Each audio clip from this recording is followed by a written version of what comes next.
Heto na naman tayo sa isang kwento na punong-puno ng mga emosyon, mga pagkabighani at inspirasyon.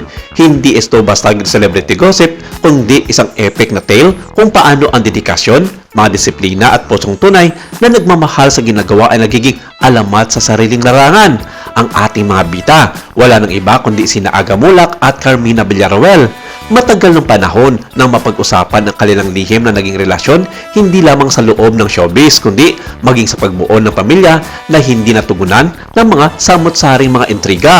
Sa isa kasing pambihirang pagkakataon, muling nagtagpo ang landas ni Aga at Carmina sa isang event na naganap sa isang pagtitipon ng mga malalapit na kaibigan ng batikang na direktor na si Efren Logjay Harligo.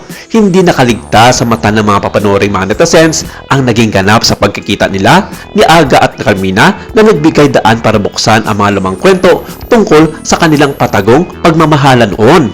May mga lumalabas kasi na balita ang isang nakakagulat na anunsyo di umano na nagbuka si Carmina Villaruel ng isang malaking payag tungkol sa tunay na ama ng kanyang mga anak na sina Mabi at Cassie Legaspi.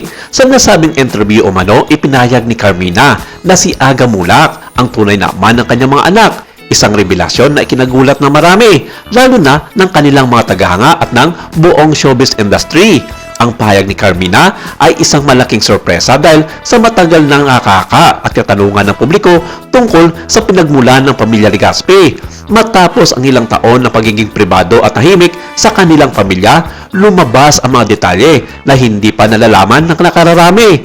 Ayon pa kay Carmina, natili silang magkaibigan ni Aga Mulak hanggang sa ngayon.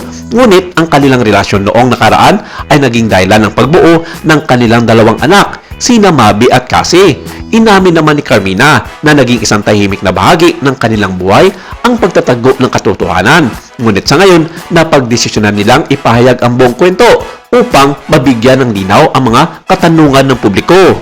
Bagamat matagal nang iniiwasan ni Carmina at Aga Mulak ang pagbibigay ng detalye tungkol sa kanilang nakaraan, nagdesisyon silang ipagtapat ang katotohanan tungkol sa tunay na pagkatao ni Mabi at Cassie sa kabila ng pagiging pribado ng kanilang buhay. Ang mga tagahanga ng Legaspi family at Mulak family ay hindi napigilan ng kanilang mga reaksyon kung saan ang ilan ay nagulat at hindi makapaniwala sa revelasyon. Ang iba naman ay nagbigay ng kanilang suporta, nagpapakita ng pangunawa sa pagpapasya ni Carmina na ilantad ang isang bahagi ng kanyang buhay na matagal nang itinatagong lihim.